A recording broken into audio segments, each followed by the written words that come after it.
स्वागत है दोस्तों मेरे इस यूट्यूब चैनल में। तो दोस्तों आज हम आपको जमीन नापने के लिए यह 8वां वीडियो है दोस्तों, जिसमें हम आपको बता रहे हैं कि चतुर्भुजाकार प्लॉट को कैसे नापा जाता है। तो चलिए जानते हैं। देखिए दोस्तों, इससे पहले हम 7 वीडियो बना चुके हैं, उस वीडियो को जरूर देखिएगा। उसमें हम आपको त्रिभुजाकार प्लॉट को कैसे नापा जाता है, वर्गाकार प्लॉट को कैसे नापा जाता है, आयत को कैसे नापा जाता है, वृत्ताकार प्लॉट को कैसे नापा जाता है, और आपको बता दूं कि सम चतुर्भुजाकार प्लॉट को कैसे नापते हैं, समांतर चतुर्भुजाकार प्लॉट को कैसे नापते हैं। और आज जो है से समलंब चतुर्भुजाकार प्लॉट यानी ट्रिपमैटिज्म को बताने वाले कि ऐसा प्लॉट आपको मिले तो आपको उसको कैसे नाप करके क्षेत्रफल बताने वाले हैं। क्योंकि दोस्तों आप जब कहीं भी जमीन नापने के लिए जाइएगा और आपको वहाँ के नक्शा को जब देखिएगा तो आपको जो जिसका नापे जमीन जाइएगा वो तो आपको प्लॉट नंबर बता देगा दोस्तों। लेकिन जब उस प्लॉट नंबर के प्लॉट को आप देखिएगा तो आपको पता चलेगा कि किसी न किसी आकार पर तो वो टैली करिए जाएगा दोस्तों। चाहे वो त्रिभुज पकड़े या वृत्ताकार पकड़े, चाहे वर्ग पकड़े, चाहे आयत पकड़े, जैसे आप उन्हें भिड़ाइएगा तो किसी न किसी पर तो वो टैली करबे करेगा दोस्तों। यदि नहीं टैली करता है, क्योंकि पैमाइश में जो है शुद्ध रूप में आयताकार जमीन भी नहीं मिलता है, लेकिन आयताकार बन जाता है। उसी प्रकार से जब आप उस पर गुनिया लगाइएगा तो आपको मालूम चलेगा कि वह जो प्लॉट है समांतर चतुर्भुजाकार प्लॉट है या समलंब चतुर्भुजाकार प्लॉट है। तो जब आप जान जाइएगा तो उसका ही ना क्षेत्रफल बराबर सूत्र लगाना पड़ेगा दोस्तों। ये ना कि समलंब चतुर्भुजाकार प्लॉट रहेगा, आप लगा दीजिएगा वर्ग के तो वहां पे क्षेत्रफल नहीं आएगा, या त्रिभुज का लगा दीजिएगा तो आ सकता है एक्यूरेट क्षेत्रफल नहीं आएगा, जिसके कारण आप एक अधूरा अमीन रह जाइएगा। जिसके चलते हम आपको पूरा कॉन्सेप्ट आपको देने वाले हैं, ताकि आप कहीं भी जमीन अपने के लिए जाइए तो ऑलराउंडर है, वो आपको हरा नहीं सकता है। तो चलिए जानते हैं। देखिए दोस्तों, समलंब चतुर्भुजाकार प्लॉट आप जानिए कैसे। जैसे आपको गुनिया से तो आप उस पे भुजा दिया हुआ रहता है दोस्तों, मैप पर जो गुनिया है उसके सहारे से आप चारों भुजाओं को नाप लीजिएगा। और उसको नापला के बाद आप समझ में आपको आ जाना चाहिए कि ये रियल में जो इसमें क्षेत्रफल निकलेगा ये किस त्रिभुज पर गया या किस समचतुर्भुज पर गया, या वर्गाकार है या तकार है। जब आप उसको गुनिया से चारों भुजाओं को नापिएगा तो आपको अंदाजा लग जाएगा। तो इसके बाद दोस्तों अभी हम ज्योमेट्री का कॉन्सेप्ट आपको दे रहे हैं। उसके बाद हम आपको दोस्तों गुनिया और कड़ी सभी एक्यूरेट सभी मान दोस्तों बताएंगे कैसे का होता है। इसके चलते आपको चिंतित होने की जरूरत नहीं है। जैसे हम आपको बता रहे हैं उस तरीका से आप कॉन्सेप्ट को क्लियर करते जाइए। और ज्योमेट्री को पहले आपको पास ज्ञान होना बहुत जरूरी है, और वो भी नाप के दृष्टि से दोस्तों। ऐसे तो सबको यादें रहता है कि आयत वर्ग और समलंब चतुर्भुज का क्षेत्रफल क्या होता है और त्रिभुज का क्षेत्रफल क्या होता है, लेकिन आपको पैमाइश की दृष्टि से भी कॉन्सेप्ट आपको दे रहे हैं। तो दोस्तों आज हम आपको समलंब चतुर्भुजाकार प्लॉट को यदि आप कहीं नापने के लिए जा रहे हैं, इस दो के बारे में पिछले वीडियो में बता चुके हैं दोस्तों। इससे पहले हम 7 वीडियो बना चुके हैं। तो दोस्तों समलंब चतुर्भुजाकार प्लॉट को कैसे नापिएगा, तो पहले तो आप गुने भिड़ाइएगा तो कैसे जानिएगा कि समलंब चतुर्भुजाकार ये प्लॉट है। इसके लिए हम समलंब चतुर्भुजाकार प्लॉट को जो है से परिभाषा बताने वाले हैं दोस्तों, क्योंकि परिभाषा से ही क्लियर होगा दोस्तों। समलंब चतुर्भुजाकार प्लॉट के जो है से परिभाषा आपको दे रहे हैं। वह चतुर्भुज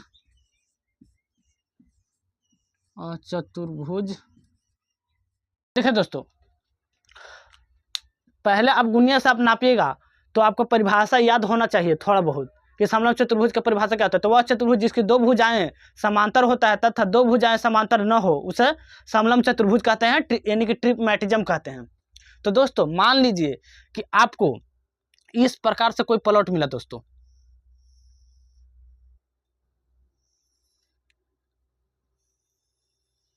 इस प्रकार से आपको कोई प्लॉट मिला।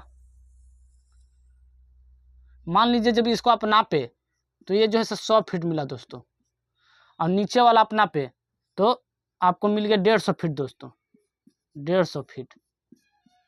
अब इनके बीच के जो दूरी को आप नाप रहे हैं, जैसे समांतर होने के लिए तो आपको कॉन्सेप्ट तो आपको दे रहे हैं, बीच के दूरी नाप रहे हैं।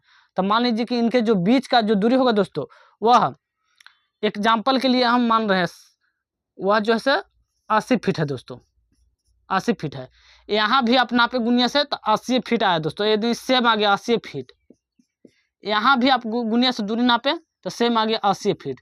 तो दोस्तों आपको एक अंदाजा तो लग गया, आमने सामने की भुजा समानांतर है और 2 भुजा समानांतर नहीं है। तो आपको तो समझ में आ गया दोस्तों कि यह जैसे ट्रिपमैटिज्म है, यानी कि समलंब चतुर्भुजाकार ये प्लॉट बन गया। क्योंकि आप गुनिया से तो भुजा को नापी लेगा, जब आप मैप नापने के लिए आप जा रहे हैं तो इस प्रकार से आप जो है सब उस प्लॉट को श्योर हो गए दोस्तों। यहाँ के दूरी नापे 80 फीट, और तो इससे तो पता चल गया दोस्तों। मान लीजिए कि ये एक भुजा है दोस्तों, ABCD, इस प्रकार से। तो दोस्तों आपको तो मालूम चल गया कि ए बी समानांतर DC है दोस्तों, और ये दोनों समानांतर नहीं है दोस्तों। जैसे कि उदाहरण के तौर पर मान लें कि AC नोट समानांतर BD, ये दोनों नहीं है। तो आपको अंदाजा लग गया उनके बीच की जो दूरी है से वह जो है सेम है दोस्तों। यहाँ भी 80 फीट नापे, यहाँ भी 80 फीट नापे, तो आपको अंदाजा तो लग गया दोस्तों कि ये जैसे समानांतर चतुर्भुज बन गया।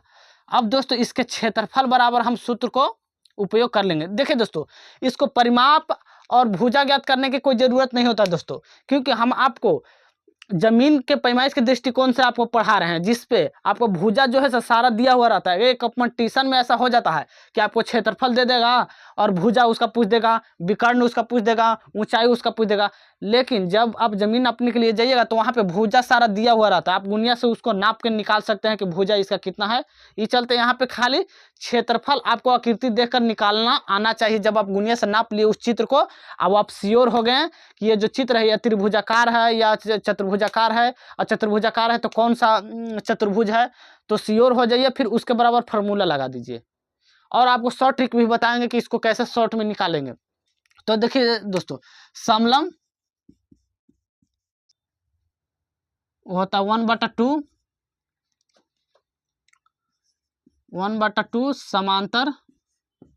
समांतर भुजाओं का योग गुने ऊंचाई। दोस्तों समलंब चतुर्भुज का क्षेत्रफल बराबर होता है 1/2 समांतर भुजाओं का योग गुने ऊंचाई। यानी कि इसका जो समांतर भुजा जो हुआ, समांतर भुजा कौन कौन था दोस्तों आपको बताएं। इसमें जब ऊंचाई नापे तो ये समांतर भुजा है, तो AB, तो यहाँ पे 1/2 गुने ब्रैकेट में रखा है, अभी रहने दीजिए AB। तो AB के जगह पर कितना है दोस्तों 100 प्लस समांतर भुजाओं का योग, यानी समांतर AB और DC था दोस्तों, तो 150 प्लस 150 फीट गुने ऊंचाई भी आपको गुनिया से जब नापिएगा तो आपको मिल जाएगा दोस्तों। सब कुछ दिया हुआ रहता है। जब आप जमीन नाप लिए जाइएगा तो नक्शा पे केवल आपको गुनिया का उपयोग करना आना चाहिए और समझ में आना चाहिए कि आकृति बना तो कैसा बना। तो 150 गुने 80 फीट, मान लीजिए कि इसको आप 80 फीट नापे थे दोस्तों इसको। तो दोस्तों अब इनका जोड़ कर लीजिए, तो 1/2 इंटू 250 हो गया दोस्तों, 250 फीट गुने 80 फीट। अब देखिए दोस्तों, इसको आप पहले काट दीजिए या फिर गुना कर लीजिए दोस्तों। तो इसको आप पहले 1/2 गुने 250 फीट गुने 80 फीट, इसको आप पहले काट दीजिए दोस्तों। तो ये आपको मिल गया दोस्तों 125 फीट। तो दोस्तों 125 फीट गुने 80 फीट आपका आ गया दोस्तों। अब इन दोनों का मल्टीपल कर लीजिए दोस्तों। जब 125 को 80 से गुना कीजिएगा दोस्तों तो आपको 10,000 फीट स्क्वायर मिल जाएगा दोस्तों। आप यहाँ पे हम गुणनखंड के इसको आप देख लीजिए, 80 से 0 से कीजिएगा तो 0 से भी हो जाएगा, और 8 × 5 = 40, तो 0, 8 दूना के 16 और 4 20, तो 0, और 8 × 1 = 8 और 2 10, और फिर इन सबको जोड़ लीजिए। तो दोस्तों 10,000 स्क्वायर फीट आपको इसका क्षेत्रफल आ गया दोस्तों। यानी कि आप कह सकते हैं कि चतुर्भुज ABCD का जो क्षेत्रफल हो दोस्तों, यह समलंब चतुर्भुज था, इसका क्षेत्रफल जो है दोस्तों इतना आ गया दोस्तों।